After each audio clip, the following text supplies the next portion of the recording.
नमस्कार, न्यूज 24 देख रहे हैं आप। आपके साथ मैं हूं उज्जवल मिश्रा। ईडी को लेकर इस वक्त पूरे देश भर में सियासत तेज हो रही है। विपक्ष लगातार आरोप लगा रहा है कि केंद्रीय जांच एजेंसियां अपनी साख खो रही हैं और जो मौजूदा केंद्र सरकार है, जहां बीजेपी की सरकारें हैं, वो इसका इस्तेमाल कर रही हैं। संजय सिंह की गिरफ्तारी हुई कल, पूरा दिन उनके घर पे ईडी की रेड हुई। उससे पहले जो न्यूज क्लिक एक वेब पोर्टल है, उसको लेकर के रेड हुई। पिछले दिनों कई और नेताओं पर हुई। अब वो एक बड़ा रूप ले चुकी है और उसको लेकर तमाम ऊपर सियासत में चर्चा हो रही है, नीचे गली गलियारों में चर्चा हो रही है, आम जनता चर्चा कर रही है कि ईडी की ये रेड लगातार पिछले कुछ सालों में बढ़ी हुई है। इसी को लेकर आज चर्चा करेंगे कि क्या ये सब पॉलिटिकली मोटिवेटेड है, क्या वाकई में सरकार इसका इस्तेमाल कर रही है, या फिर केंद्रीय जांच एजेंसियां अपने हिसाब से वक्त बेवक्त जाती रहती हैं, जांच करती रहती हैं। क्या है इसका पूरा मसला, हम समझेंगे। हमारे सहयोगी प्रशांत देव जी हैं।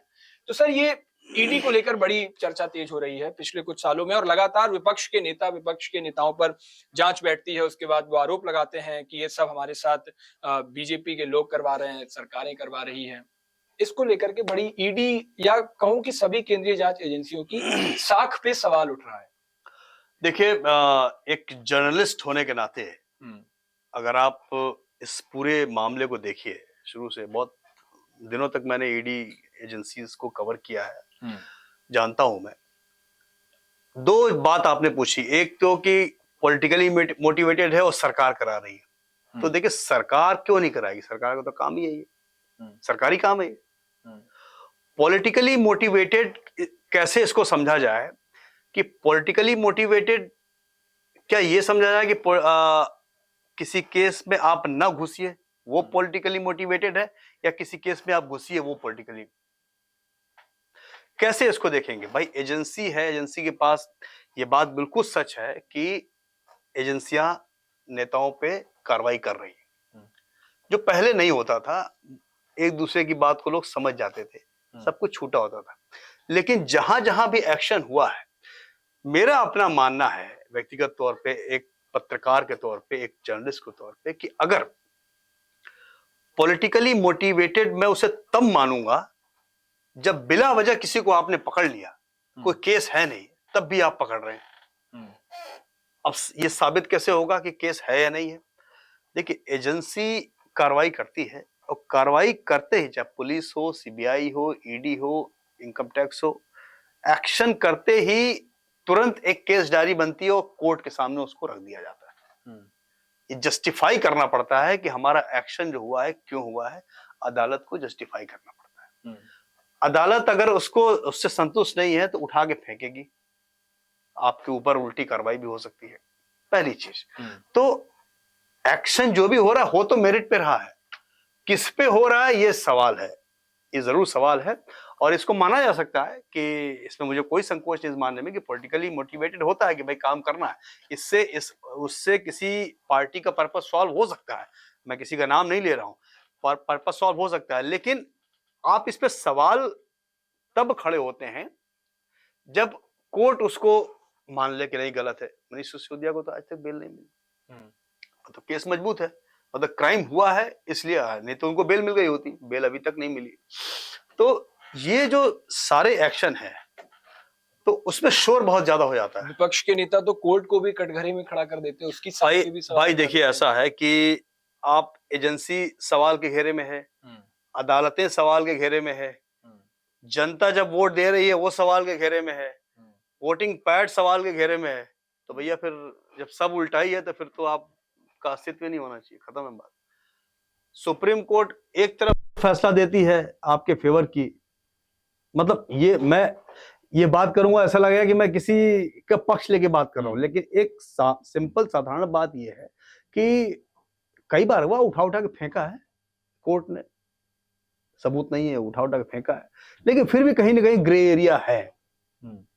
मैं कह रहा हूं कहीं ना कहीं ग्रे एरिया है। जैसे संजय सिंह को जब कल अरेस्ट किया गया, तो इसका प्रोसीजर ये होता है कि जो एज पर प्रोसीजर मैं बताऊं कि सर्च टीम गई अंदर, सर्च की, तो सर्च की, कुछ जो चीजें वहां मिलती हैं वो अपना सर्च करते हैं, मतलब हर कमरे में, इवन लेटरिन में, बाथरूम में जितनी अलमारियां सब वो देखते हैं, जो सामान मिलता है उससे पूछते हैं कि भाई सामान आपका था या है कि नहीं, कहाँ से, छोटा सा नोट बनाते हैं जब सर्च कंक्लूड होती है, नोट बनाएंगे छोटा सा, उसके बाद वहां से निकल।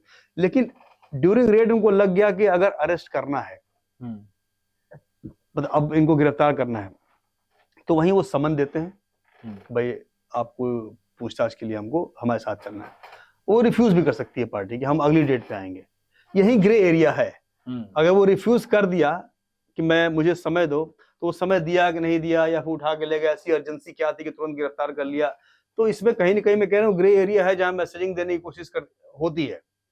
लेकिन इसकी मेरिट पे एकदम से सवाल उठाना मेरे ख्याल से मैं मुनासिब नहीं समझ पाता हूँ, क्योंकि इसलिए नहीं समझ पाता हूँ कि ईडी की ही अगर बात कीजिए तो देश भर में ईडी में कम से कम 80-20 का हिसाब किताब होगा।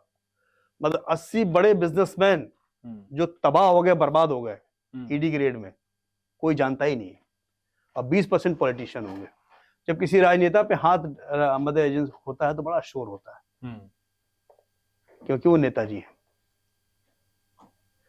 जो व्यवसायी है, बिजनेसमैन है, उसके यहाँ भी एक्शन हुआ, गलत हुआ सही हुआ, कोई पूछने वाला नहीं है।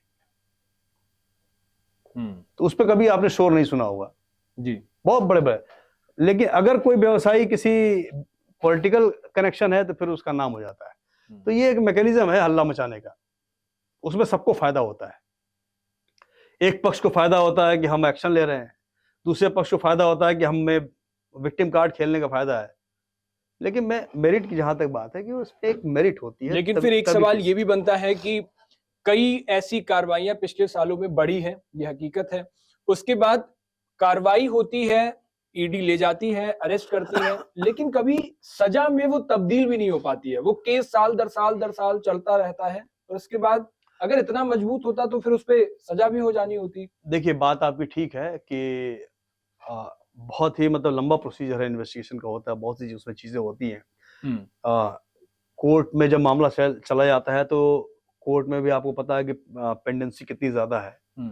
कोर्ट कचहरी में भी ऐसा तो है नहीं कि, हालांकि इनकी कोर्ट्स अलग हैं, स्पेशल कोर्ट्स हैं, ये केसेस भी बहुत ज्यादा होते हैं, तो उसको वो डिले का रीजन बहुत सारे हैं होते हैं। लेकिन आपने जो सवाल कहा ना कि भाई कन्विक्शन रेट बहुत कम है, पार्लियामेंट में भी सवाल उठते हैं, अपोजिशन में सवाल उठता है, जो रेट ऑफ कन्विक्शन बहुत कम है कि आपने पकड़ा 10 आदमी को, सजा एक को भी नहीं दिला पाए, तो मंशा पे सवाल उठता है।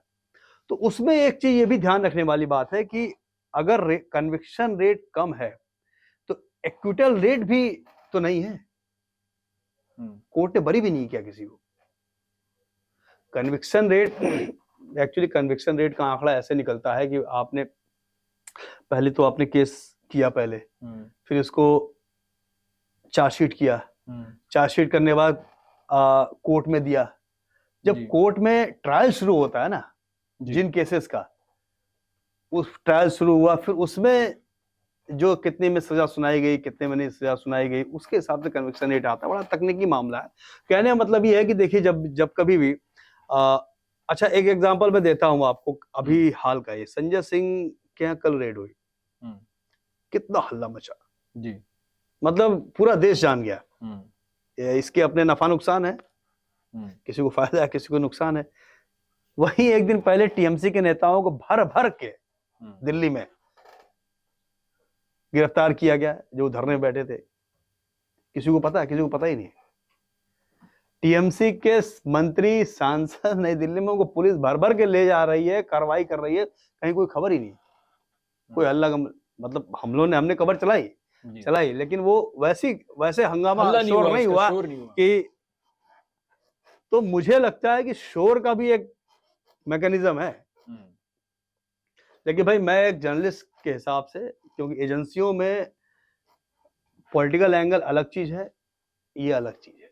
हमको ये महसूस होता है कि भाई ठीक है, कार्रवाई करने में, क्योंकि एक्शन तभी, और मेरा अपना मानना है कि जब भी कोई बड़ा केस होता है तो उसमें एजेंसियां शायद 10 गुना ज्यादा मेहनत करती हैं कि केस मजबूत रहे, क्योंकि साख का सवाल है। ये केस गिरेंगे तो बदनामी कई गुना ज्यादा होगी। अच्छा, कई लोग ये भी जानना चाहते हैं कि जिस तरह से जैसे ये एजेंसियां गिरफ्तार करके ले जाती हैं, फिर उसके बाद अगर कुछ नहीं मिलता है तो कुछ फटकार एजेंसियों को भी कोर्ट लगाता है या फिर सिर्फ वहां से छोड़ देखिए देता है? फटकार लगाता है, मतलब बिल्कुल फटकार लगाएगा, लेकिन सवाल ये था ना कि भाई ये संवैधानिक अधिकार है एजेंसियों के पास, भाई ये पूछताछ करने का, पूछताछ करने के लिए ले जा रहे हैं, पूछताछ करेंगे, अरेस्ट करने की पावर है, सब कुछ पावर है, मतलब वो सब लिखी हुई है, ब्लैक एंड व्हाइट में सब लिखा हुआ है, कब गिरफ्तार करेंगे, कब नहीं करेंगे, क्या एक्शन लेना है, सब कुछ लिखा है, और इसको जस्टिफाई करना पड़ता है कोर्ट के सामने। कोर्ट रिमांड देती है, ऐसे थोड़ी कि हम रिमांड ले लेते हैं, कोर्ट कहते ये बताएंगे साहब, हम कोर्ट में जाते हैं और ये बताना पड़ता है कि ये चीजें हमको मिली हैं और ये चीजें हमको इसमें आगे के इन्वेस्टिगेशन को आगे बढ़ाना। हर बार बेल लगती है मनीष सिसोदिया की, रिजेक्ट हो जाती है, क्यों रिजेक्ट हो जाती है? इससे रिजेक्ट हो जाती है कि उसमें सब्सटेंस है, एजेंसी के पास कुछ है, तभी तो नहीं हो पा रही है जी। अब सब कुछ ये अच्छा होगा कि भाई हम कार्रवाई ना करें, वो ठीक है, जेन्युइन है, या कार्रवाई करें वो जेन्युइन है, बहुत बड़ा सवाल है। लेकिन फिर लोग वही कह देते हैं कि जो सरकार के नेता होते हैं, पक्ष के नेता है, उन पर तो कभी कोई रेड नहीं बिल्कुल होती ठीक है। बात है, बिल्कुल नहीं होती, मैं इसको मानता हूं, ये बिल्कुल ठीक बात है, इसमें मुझे कहने में कोई संकोच नहीं है कि अगर सरकार की तरफ से किसी मंत्री के खिलाफ आप कार्रवाई करने की मांग कीजिए, एक्शन करने की मांग कीजिए, तो वो नहीं होगी। यहां मैं मानता हूं कि नहीं होती, मुश्किल से होगी, दबा दी जाएगी, तो ये तो मतलब इसको मानने में कोई वो ऐसा नहीं हो सकता है, हालांकि मेरे पास कोई आंकड़े नहीं है, लेकिन जो ये सवाल उठते हैं कि इनकी भी जांच कराइए, उनकी भी जांच कराइए, तो जांच उसकी मांग होती है तो नहीं होती जी। नहीं होती। इसमें मतलब ये सवाल अगर उठता है तो इसमें सब्सटेंस हो सकता है, मैं खुद इसको मानता हूं कि, लेकिन अब व्यवहारिकता यही है कि एक तरफ उधर नहीं हो रही है, लेकिन जिधर हो रही है वो मेरिट पे हो रही है, मेरिट पे नहीं होता तो टिकता नहीं। ऐसा नहीं है कि सिर्फ कह देने से कि मैं कह दिया कि भाई इस पे एक्शन करना है क्योंकि हमारा पॉलिटिकल ओपोनेंट है और उस पे एक्शन हो जाएगा, नहीं, जब तक कुछ सब्सटेंस नहीं होगा तब नहीं होगा। मेरिट तो होना चाहिए केस में। हाँ, ये बात है कि भाई अगर सरकार के हिसाब से जांच होती है तो फिर जब सरकार पलटेगी तो फिर दूसरी कहानी होगी, लेकिन बहरहाल ये इस बात को मानने में मतलब सब्सटेंस मुझे लगता है कि उधर की बात अगर अपोजिशन ये सवाल खड़े करता है तो उसमें कुछ दम होता है। तो कुल मिलाकर के देखना होगा कि संजय सिंह के केस में क्या होता है। बाकी प्रशांत जी की राय पर आपकी क्या राय है वो हमें कमेंट बॉक्स में जरूर बताइएगा। बाकी खबरों के लिए देखते रहिए न्यूज़ 24।